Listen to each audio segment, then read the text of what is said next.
레위기 23장 15절부터 21절까지 말씀. 안식일 이튿날 곧 너희가 요제로 곡식단을 가져온 날부터 세어서 7 안식일의 수요를 채우고 7 안식일 이튿날까지 합하여 50일을 계수하여 새 소재를 여호와께 드리되 너희의 처소에서 10분의 2 에바로 만든 떡 2개를 가져다가 흔들지니 이는 고운 가루에 누룩을 넣어서 구운 것이요 이는 첫 요제로 여호와께 드리는 것이며 너희는 또 이 떡과 함께 1년 된 흠없는 어린 양 7마리와 어린 수소 1마리와 순양 2마리를 드리되 이것들을 그 소제와 그 전제 제물과 함께 여호와께 드려서 번제로 삼을지니 이는 화제라 여호와께 향기로운 냄새며 또 숫염소 하나로 속죄제를 드리며 1년 된 어린 순양 2마리를 화목제물로 드릴 것이요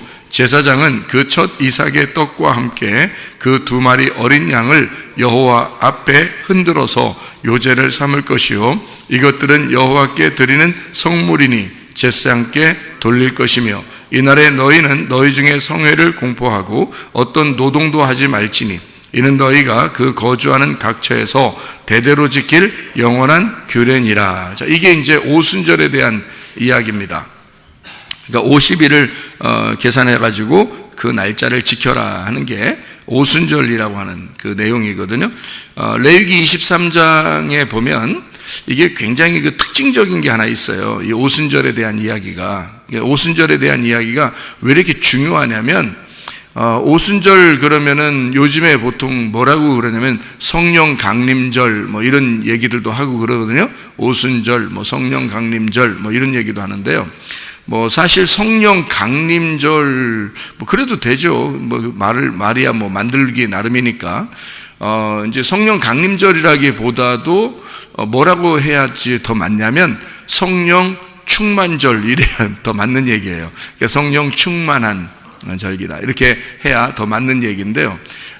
사도행전 2장에 보면 성령 충만이 임했다 이런 얘기가 있거든요. 오순절이 됐는데 성령이 충만하게 제자들에게 임했다는 그런 이제 내용이 사도행전 2장의 내용입니다.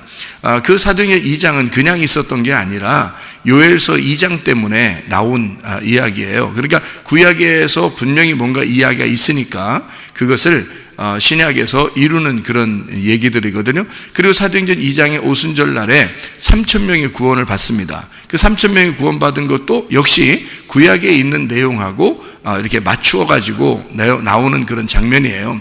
구약에서 3,000명이 죽은 날이 있었어요. 3,000명이 죽은 날. 그 3,000명 죽은 날이 어느 날이냐면 금송아지 섬겨서 하나님이 죽인 사람들이 3,000명이에요.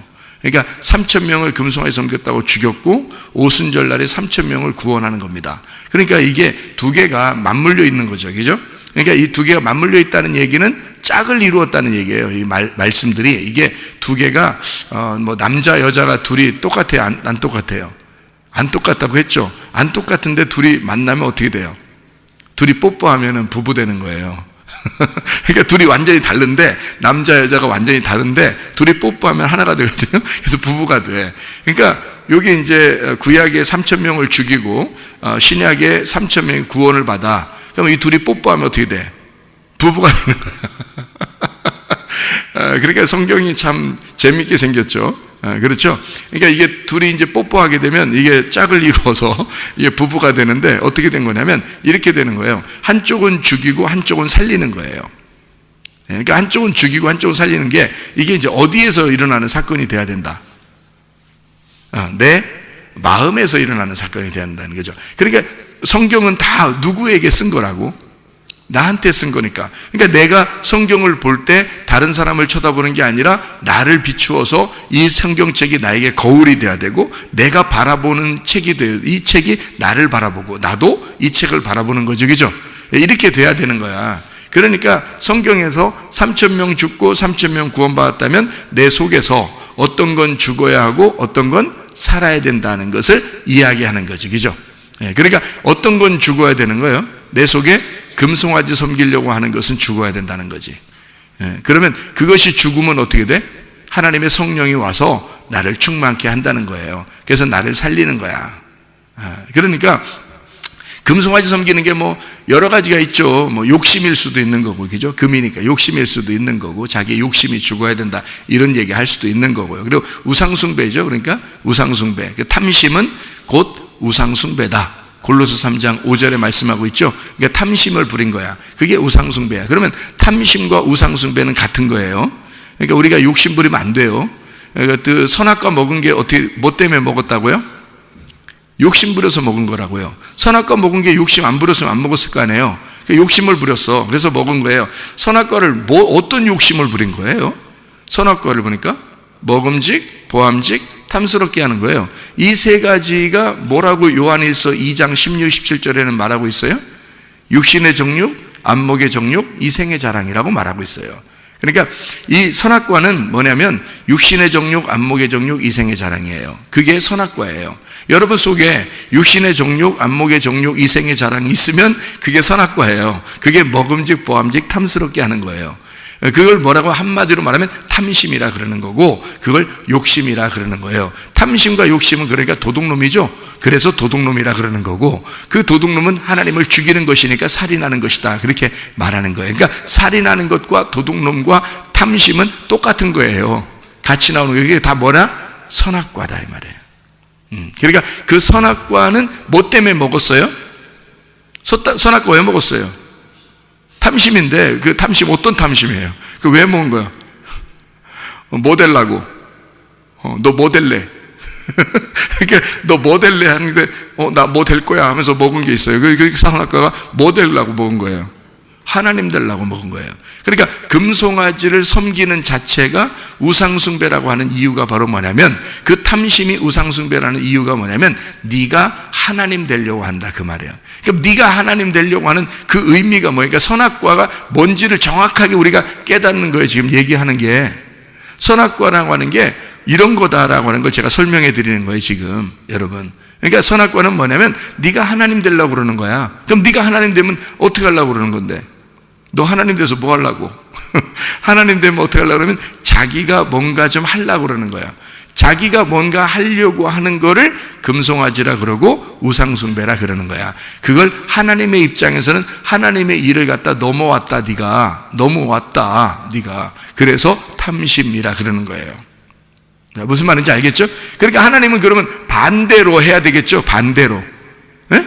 반대로 해야 되잖아. 하나님이 그러면 자, 너희들이 죽을 짓은 뭐야? 우상숭배고, 죽을 짓은 탐심인데, 그게 선악과야.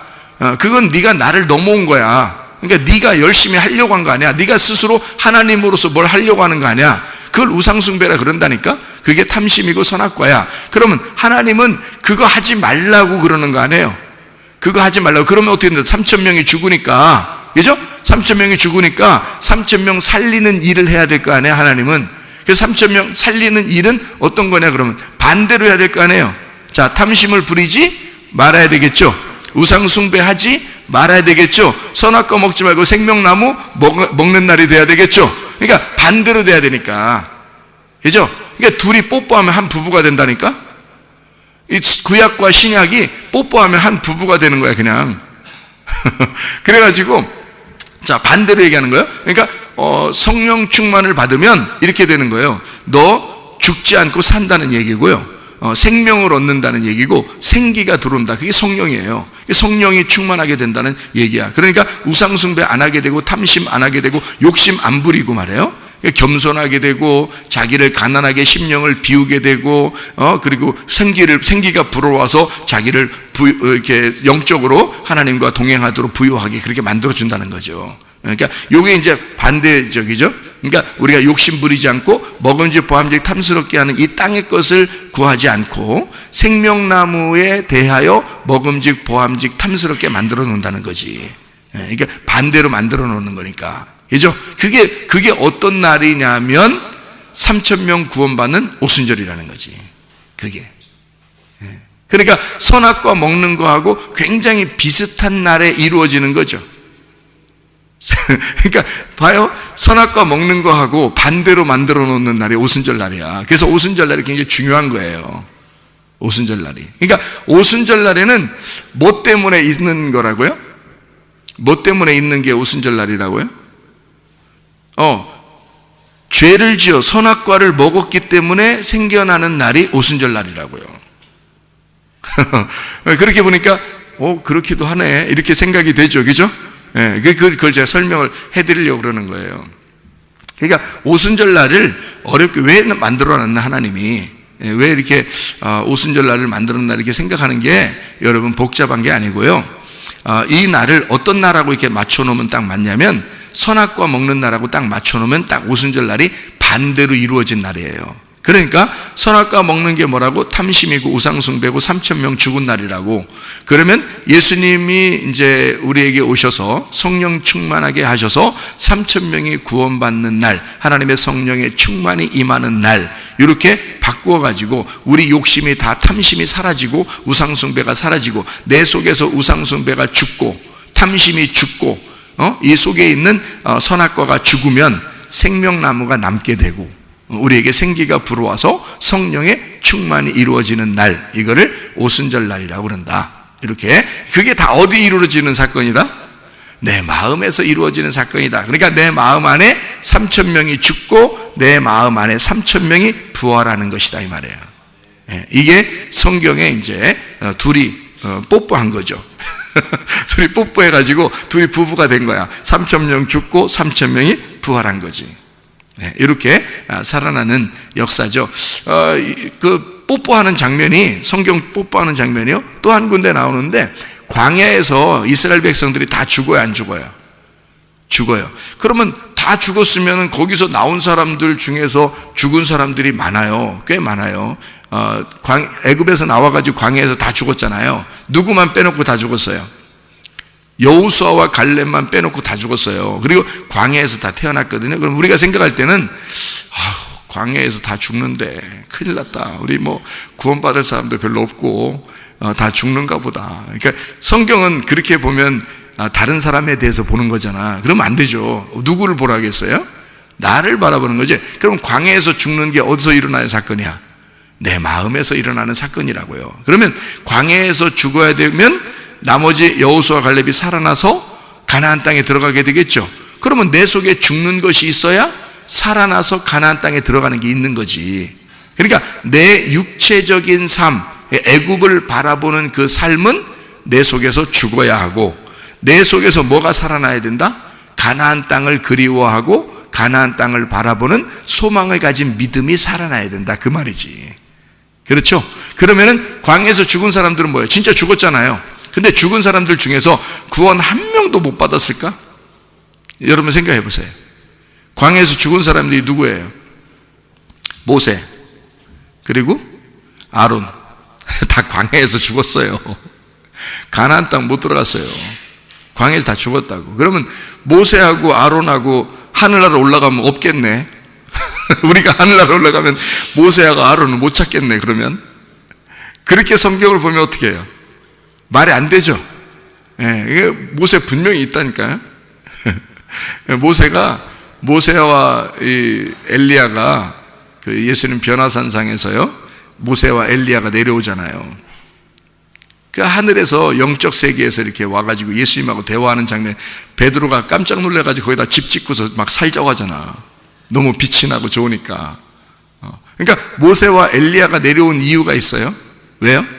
모세는 율법의 대표고 엘리야는 선지자의 대표예요. 그래서 율법과 선지자로 되어 있는 게 뭐야? 구약 성경이에요. 그리고 예수님은 뭐야? 신약 성경이고요.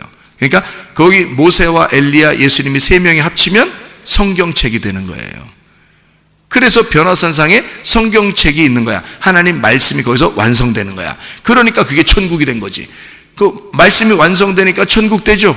그러니까 베드로가 너무 놀래가지고 거기서 집 짓고 살자는 거 아니야. 그러니까 예수님이 뭐라 그래? 야, 정신 차려. 잠깐 눈 똑바로 떠. 정신 차려. 그래서 정신 딱 차려보니까 누구만 남아있더라? 예수님만 남아있더라. 성경책의 핵심은 누구야? 복음이신 예수 그리스도예요. 그러니까 이 성경책의 모든 핵심은 예수 그리스도밖에 없더라. 자, 정신 차려서 딱 보니까 예수 그리스도만 남아있더라, 그 말이지. 베드로가, 그죠? 딱 보니까 무슨 말인지 알겠죠? 그렇게 성경책이 이렇게 짝을 지어서 이루어진 사건인데, 그 짝을 지어서 이루어졌는데 내 마음속에 이루어지는 사건이라는 거죠. 그러니까 광야에서 3,000명 죽고 그리고 가나안 땅에서 3,000명이 부활하여 살아가는 놀라운 역사가 오순절날 이루어지는 것이다. 하나님의 회복의 역사가, 성령 충만의 역사가 왜 있느냐, 왜 오순절날이 있어야만 하느냐 하는 것은 성령 충만하여 하나님의 부활을 증거해내는 날이 바로 오순절날이기 때문이다 그 말이에요. 그럼 오순절날 우리가 잘 보면은 특징이 하나 나와 있어요. 여러분, 특징. 오순절날이라고 하는 건 특징 하나를 딱 잡아라 그러면 한 가지가 특징이 나와 있어요. 그래서 제가 읽는 거예요. 이게 레위기 23장을 읽는 거예요. 특징이 하나 나와 있으니까. 거기에 특징 하나만 딱 잡아봐요. 뭔가. 오순절날 레위기 23장 15절부터 21절까지 말씀 중에서 특징 하나가 딱 나와요. 특징. 다른 데하고 좀 특징이 달라. 다른 데하고 특징이 다른 게 하나 나오는데요. 그게 바로 뭐냐면 17절입니다. 17절. 레위기 23장 17절. 이게 좀 달라요.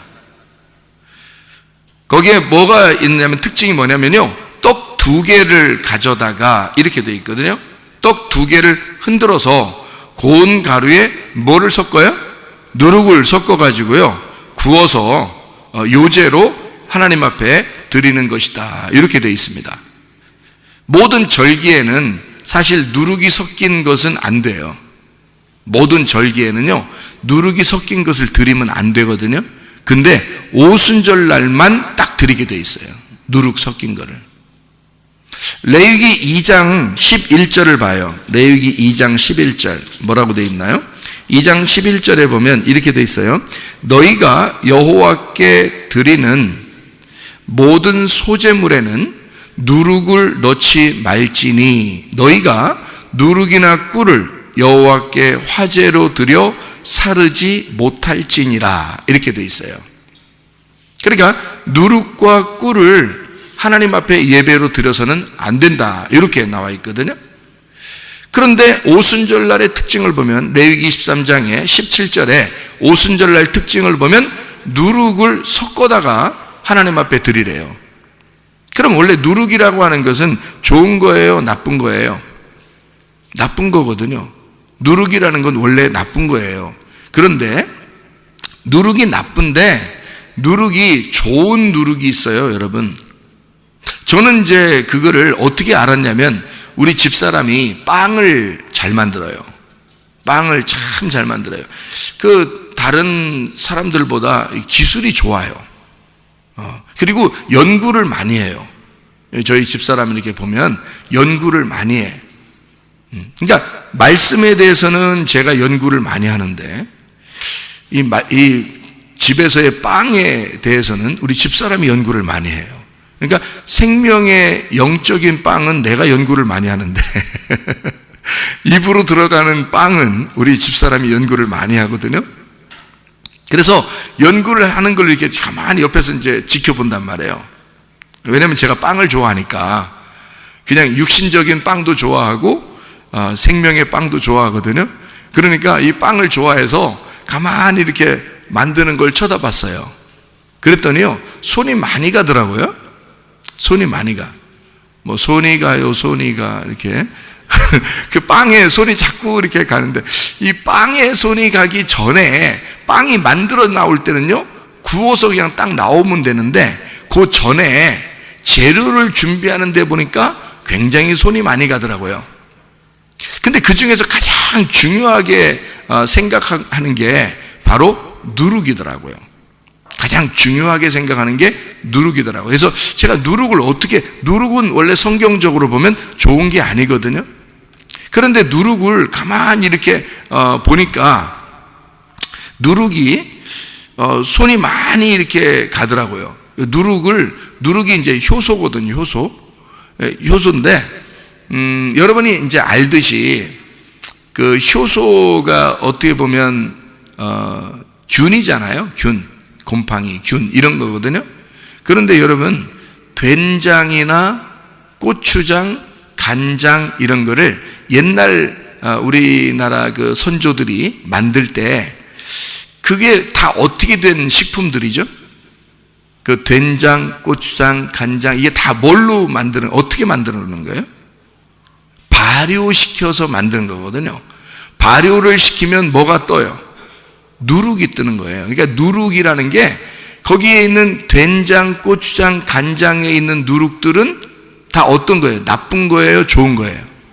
좋은 균이란 말이에요. 그러니까 그거를 이제 과학적으로, 의학적으로 발견해내는데 그게 바로 뭐냐면 좋은 균이 있고 나쁜 균이 있는 거예요. 그러니까 좋은 균은 이제 사람 몸에 좋은 거고요.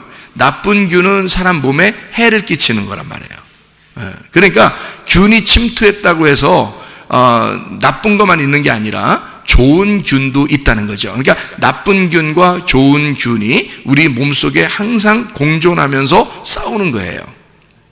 그런데 이게 균이 그렇더라고요. 그래서 이게 누룩에도 똑같은 현상이 벌어지는 거예요. 이게 된장, 고추장, 간장에 들어가는 누룩은 굉장히 좋은 거예요. 발효식품이라고 해서 이게 굉장히 좋은 거거든요. 그럼 빵도요, 마찬가지로 누룩이 들어갔을 때 나쁜 누룩이 들어가는 것과 좋은 누룩이 들어가는 게 다르겠죠.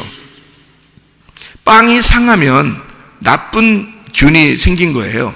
그런데 빵이 그대로 지금 유지가 되는 그 좋은 균이 들어가서 이제 이걸 만들어내잖아요. 누룩을 좋은 걸 이렇게 집어넣잖아요. 발효를 시키잖아요. 그러면 건강에 좋아요.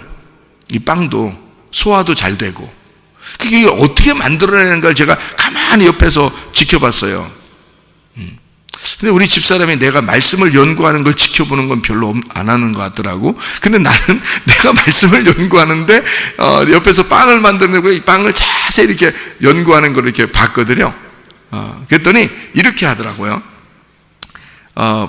누룩을 이제 이렇게 만들어내는데 누룩이 이렇게 생겨났을 때 누룩이 생겨나는 게 있더라고요. 이게 뭐를 이렇게 넣으면 누룩이 이렇게 생겨나더라고요. 근데 누룩이 이렇게 생겨나는데 그게 자고 일어나면 막 이렇게 올라와 있어요. 자고 일어나면. 그리고 또 하룻밤 또 자고 나면 또 이렇게 올라와 있고 막 이래요.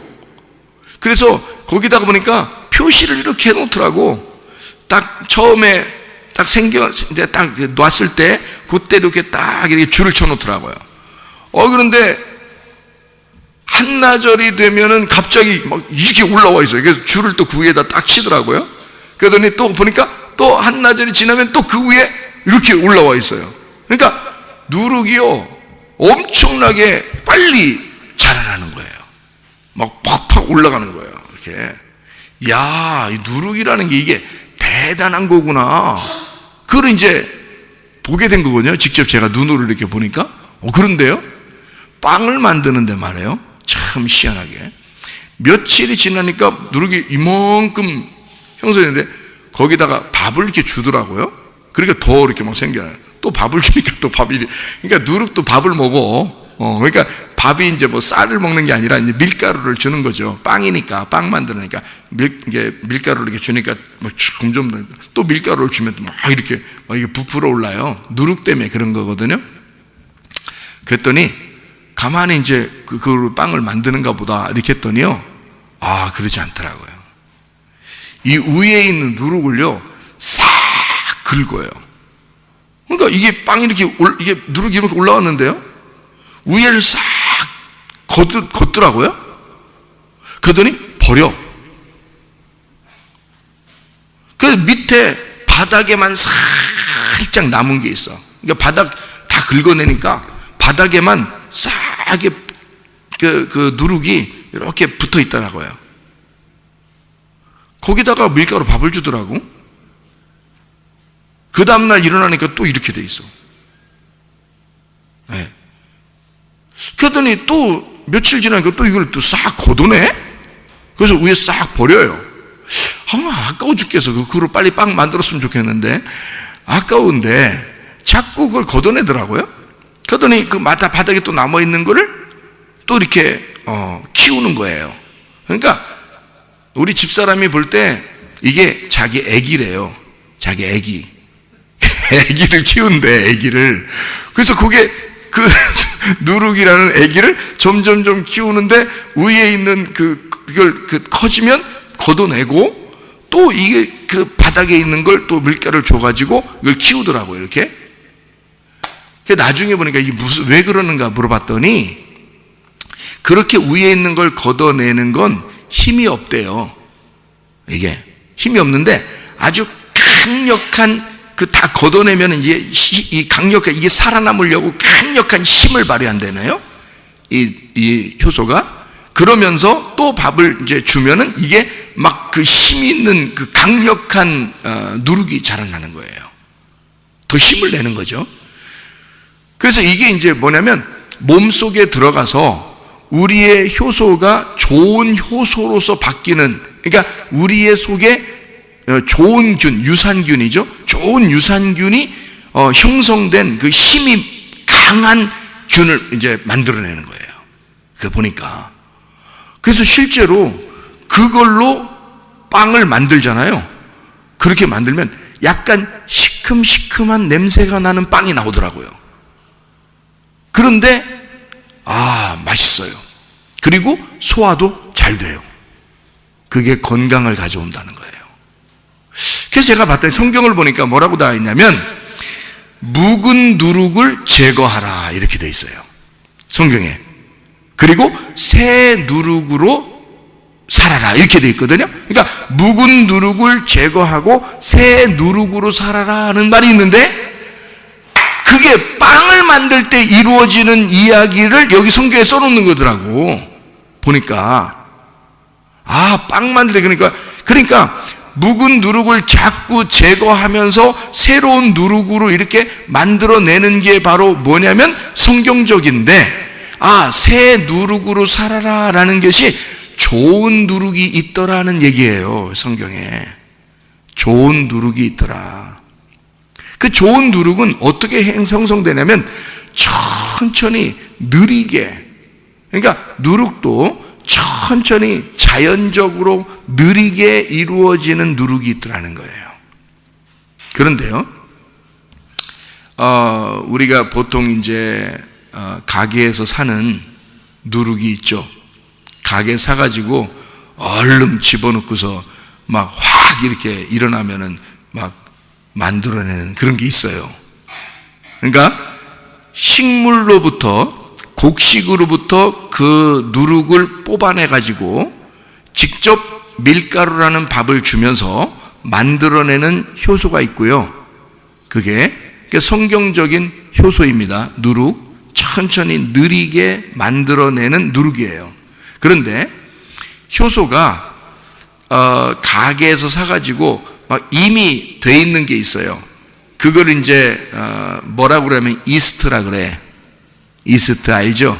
그래서 그 이스트 누룩으로 빵을 만들거나 다른 걸 이제 빨리 부풀게 해가지고 이제 이것을 만들어내려고 이미 가지고 온 거예요. 그건 이제 뭐 여러 가지에서 이스트가 나쁜 게 아니에요. 원래 그 누룩이라는 게 나쁜 게 아니에요.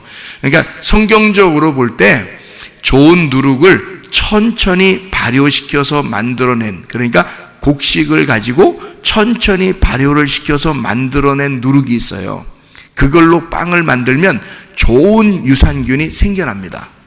그거를 계속 묵은 것을 걷어내고 새로운 누룩으로 빵을 만들면 기가 막히게 좋은, 몸에 좋은 빵이 만들어지는 거예요. 성경적인 빵이 만들어지는 거예요. 그게 느리지만 이루어지는 빵이거든요. 그거를 저는 눈으로 목격한 거예요. 우리 집사람이 빵을 잘 만드니까 그걸 이제 보면서 배우게 된 거죠. 성경적인 원리가 이렇게 있었구나 라는 것을. 그래서 난 누룩 그러면, 성경을 보면 누룩 그러면 무조건 나쁜 줄 알았어요. 그런데 알고 보니까 좋은 누룩이 있더라는 겁니다. 묵은 누룩을 제거한 누룩이 있더라는 거예요. 그러니까 곡식으로부터 만들어진 효소가 나와서 묵은 누룩을 제거한 새 누룩을 가지고 있는 게 있더라고요. 성경적으로.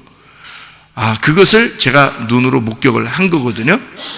그래서 빨리 부풀어 오른 건요, 좋은 게 아닙니다. 천천히 느리게 부풀어 오르지만 그래도 몸에 좋은 게 있다는 거죠. 자, 성경적으로 보면요, 원래 누룩을 섞어서 하나님 앞에 예배를 드리지 말라고 그래요. 분명히 우리가 레위기 2장 11절을 우리가 보면 이해할 수가 있겠죠. 묵은 누룩이라고 하는 것도 있어요, 성경에. 그 묵은 누룩을 제거하고 새 누룩으로 살아라 이렇게 돼 있는 게 있어요. 그러면 그걸 뭐라고 그러냐면 묵은 누룩을 묵은 교훈이라 그러고요, 새 누룩을 새 교훈이라 그렇게 말해요. 그럼 이제 교훈이라는 말을 다른 말로 말하면 묵은 말씀이라고도 말할 수 있고요, 새 말씀이라고도 말할 수 있죠. 그러면 그 말씀을 또 다른 말로 바꾸면 묵은 언약이라고도 할 수 있고 새 언약이라고 할 수 있겠죠. 그러니까 이거를 뭐라고 그러냐면 새 언약을 신약이라고도 말할 수 있겠죠. 예, 묵은 언약을 구약이라고 말할 수 있겠죠. 그러면 묵은 언약을 다른 말로 말하면 율법이라고 말할 수 있겠죠. 예, 그리고 새 언약을 복음이라고, 은혜라고 말할 수가 있겠죠. 예, 이렇게 바꾸어서 이 두 개가 이 성경책을 이루는 말씀들이거든요. 그러니까 보세요. 예수 그리스도가 오면 우리에게 새 누룩을 주는 거예요. 새 교훈, 새 말씀, 새 언약. 무슨 말인지 아시겠어요?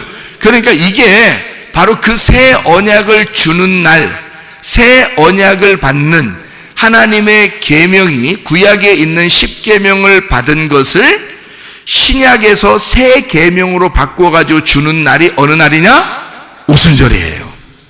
오순절. 그러니까 새 언약을 주어야 되는데 그 새 언약을 주는 날, 그날 3,000명이 구원받은 것입니다. 자, 구약에서 새 계명이 아니라 옛날 계명을 받은 모세가 내려오다가 어떤 사람들을 딱 만났어요? 금송아지를 섬기는 3,000명을 만난 거야. 그 사람들에게 10계명을 깨버린 거예요. 그리고 3,000명을 죽여버립니다, 하나님이. 그렇죠? 그런데 새 계명을 가지고 와가지고는 어떻게? 오순절날 3,000명이 구원을 받는 거예요. 그러면 우리의 속에 묵은 누룩이라고 하는 율법을 통해서, 묵은 누룩이라고 하는 걸 통해서는 우리 속이 어떻게 돼요? 나를 죽여야 되는 것이 있다는 얘기죠. 새 누룩, 새 언약을 통해서는 내 속에 어떻게 부활시켜야 되는 것이 있다는 얘기죠. 그러니까 이게 성경책이 다 어디에서 이루어지는 사건이냐면 내 마음에서 일어나는 사건이란 말이죠. 그러니까 내 속에 3,000명이 죽어야 되는 게 있고 내 속에 3,000명이 부활해야 되는 것이 있다는 거죠. 이 3,000명이 부활하는 날이 오순절날, 그 오순절을 뭐가 일어난 사건이에요? 사도행전 2장 1절부터 4절에 보니까 성령 충만이 일어나는 사건이라는 거죠. 성령 충만이 일어나면 내 속에 새 언약이 이루어지고 나는 부활한다, 그 말이에요. 이게 그날이 어느 날이냐면 오순절날이라는 거죠. 그래서 오순절날 뭐를 섞어가지고 제사를 드리고 예배를 드리라고 되어 있냐면 누룩을 섞어서 제사 드려라 이렇게 나와 있단 말이에요. 그렇죠? 누룩이라고 하는 건 부풀어 오르는 거거든요. 여러분, 누룩이 없으면 빵을 먹을 수 있을 것 같아요? 만약에 빵 덩어리를 이만큼 만들어 놨다고 생각해 보십시다. 빵 덩어리를 이만큼. 근데 누룩을 안 섞으면 이게 어떻게 돼요? 예? 요만한, 이렇게 둥그렇게 만들어 놨어. 빵 덩어리를. 그러니까 밀가루를 이렇게 뭉쳐서 물을 섞어서 이렇게 만들어 놨는데 누룩을 안 섞었어. 그럼 이게 어떻게 될까요? 이만해집니다. 그냥 이대로요. 그냥 이대로야. 그러면 이게 뭐야? 이게 지금 밀가루요, 돌이요. 누룩을 안 섞으면요, 이게 돌덩어리 됩니다. 무슨 말인지 아시겠어요? 누룩을 섞어야 이게 부풀어 오르고 그래서 부드러워지고 그래야 빵을 만드는 거예요. 이걸 그대로 구우면은 이게 돌덩어리예요. 해보셨는지 모르겠어. 누룩 없이 그냥 그대로 두면 돌덩어리 돼요, 이게. 아니, 물론 돌덩어리는 아니지, 밀가루 덩어리지. 그런데 이게 덩어리가 딱딱해집니다. 못 먹잖아요. 성경에는 근데 누룩 섞어서 먹으라 그래요? 무교병만 먹으라 그래요? 무교병만 먹으라 그러죠? 그러니까 이스라엘 사람들이 머리가 이게 돌대가리요, 아니면 머리가 좋아요? 머리 좋죠? 이스라엘 사람들이 머리가 좋으니까 이 무교병 빵을 먹으라 그러니까 무교병은 못 먹거든요? 그러니까 이 사람들이 먹는 방법이 있어. 어떻게 먹는지 알아요? 이거를 얇게 피는 거야. 물 섞어가지고 아무것도 안 섞고 얇게 펴. 그다음 소금만 딱 섞어가지고요. 그러니까 짭짤하게 이제 만들어 놓는 거야. 그래서 얇게 피는 거 이렇게 쫙 펴놔. 이거 딱 그대로 딱 놔두고 구워버려요. 그러면요, 무교병 빵이 얇게 나오는 거야.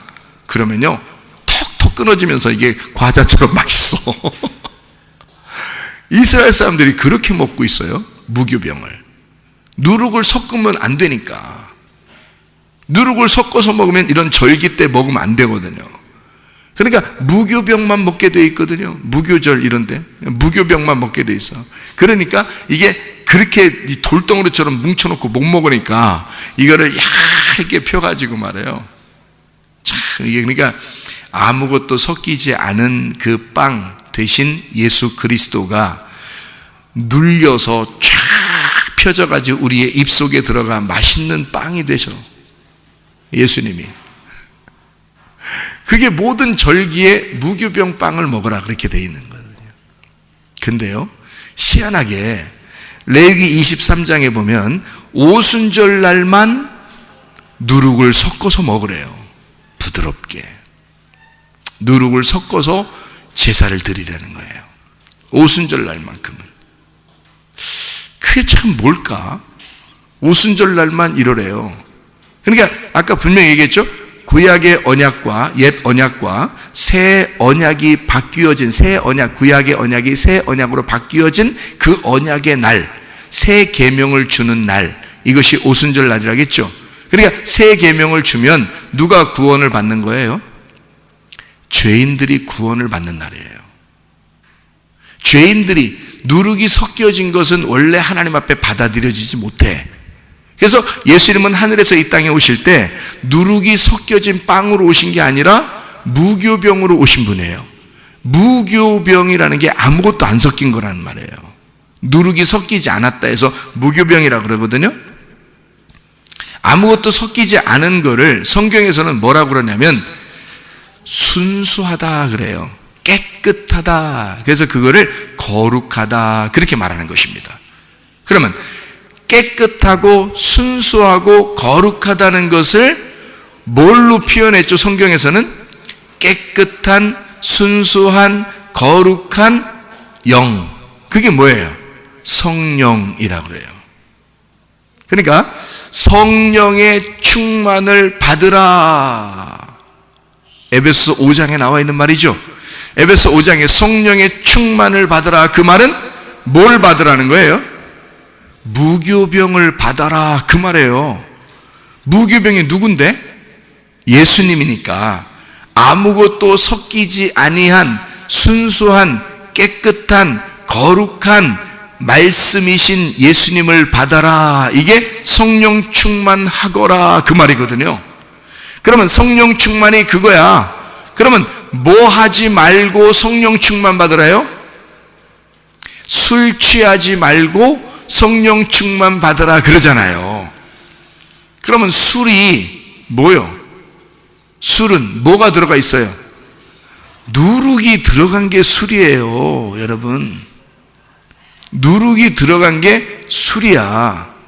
그래서 술이 시큼시큼한 거예요. 그래서 저는 안 먹어봤는데 그런 거야. 이게 누룩이 섞인 게 술인 거예요. 그러면 술 취하지 마라, 성령 충만 받아라 그 말은 요걸 두 개를 구분한 거지. 술 취하지 마라, 성령 충만 받아라. 자, 그러면 너희가 누룩이 섞이면 안 된다, 누룩 섞이지 아니한 걸 먹어라 그 말이지. 그렇죠? 그러면 누룩이 섞인 사람이 되지 말고 누룩이 섞이지 않은 사람이 되라. 그 말은 자, 거짓된 영으로 살지 말고 진리의 영으로 살아라 그 말이죠. 예, 순수한 깨끗한 거룩한 영, 성령으로 살아라. 이게 무교병이란 말이에요. 이게 예수님이라는 거죠. 그러면 순수하지 못하고 깨끗하지 못한 더러운 그리고 거룩하지 못한 음란한 그런 영을 가지고 있는 자들이 누구냐면 나란 말이에요. 그러니까 내가 술 취하고 내가 누룩을 갖고 이렇게 세상적으로 땅에서 있는 자들아, 그렇게 살지 말고 순수하고 깨끗하고 거룩한 하나님의 영 예수 그리스도로 살아라, 그 말이잖아요. 그죠? 이게 이렇게 구분한 거란 말이에요. 술 취하지 마라, 성령 충만을 받아라, 그 말이에요. 그러니까 새 언약으로 살아라, 오순절로 살아라. 예수 그리스도가 부활한 것으로부터 너희를 향한 은혜를 주시는 그 50일이 되는 은혜의 날, 하나님의 바람이 불어오는 날, 오순절로 살아라, 새 언약으로 살아라. 그날은 누룩이 섞인 것을 내가 용납한다, 그 말이에요. 어떻게? 부활하신 예수님이 너희 죄인들을 위하여 죽으셨기 때문에 그것을 누룩이 섞여 있지만 누룩이 없는 것으로 받아들이겠다는 것이죠. 누룩이 섞여 있지만 누룩이 없는 것으로 받아줘. 그래서 예수 그리스도와 내가 합해지는 날, 예수 그리스도와 내가 합해서 하나님 앞에 거룩하게 되는 날이 오순절이에요. 그래서 누룩을 섞은 빵을 같이, 누룩이 섞이지 않은 것과 누룩이 섞인 빵을 같이 가져와라, 그날은. 오순절 날에. 왜? 예수 그리스도가 죽으시고 부활하셨으니 너희들 죄인들도 다 용납하겠다, 그 말이에요. 예수 그리스도가 이 땅에 원래 누룩이 없으신 분인데 누룩을 가지고 오셨단 말이에요. 다시 말하면 죽음을 위하여 죄인의 몸으로 오셨어요. 그게 나야. 그게 나. 그러니까 나 같은 죄인으로 오신 분이 예수님이에요. 그래서 나 같은 죄인을 위하여 십자가에 매달려 죽으시고 누룩을 싹 제거해버린 겁니다. 육체라고 하는 그 누룩을 다 제거해버리고 무교병 빵이 죽으신 거예요. 그리고 무교병으로 부활하신 날이죠. 그러니까 무교병, 순수하고 깨끗한 영이 부활하셨으니까 그 영 안에서 너희 죄인들은 그걸 바라보고 예수와 함께 살아라. 너희가 땅에 살 동안에는 우리가 땅에 살아가는 그 자체가 죄라니까요. 여러분, 우리가 땅에서 살아가는 그 자체가 죄야. 여러분, 하루하루 숨을 쉬는 게 다, 내 숨을 쉬는 게 다 죄야, 이게. 근데 하나님의 오순절, 하나님의 성령 충만의 날은 하나님의 바람이 불어오겠다는 거예요. 내 바람으로 살던 내가 내 숨을 쉬며 내 호흡을 가지고 살아가던 나에게 하나님의 호흡이 오겠다는 것입니다. 유교병을 가지고 내가 살아가는 죄인으로서 살아갈 수밖에 없는 나에게 죄가 없는 그 바람이 불어오겠다는 거예요. 그게 오순절 날이에요. 하나님의 성령 충만의 날, 너는 죄를 지을 수밖에 없지만 나는 너를 용납하겠다. 나는 너를 받아들이겠다. 나는 너를 사랑하겠다. 나의 목숨으로 너를 사랑하겠다. 그게 오순절 날입니다. 하나님의 성령 충만으로 살아가는 여러분 되시기를 바랍니다. 우리 하나님 아버지 사랑과 은혜를 감사를 드립니다. 하나님, 내가 내 호흡으로 살아가지 않게 하시고 예수 그리스도의 호흡으로 살아가게 도와 주시옵소서.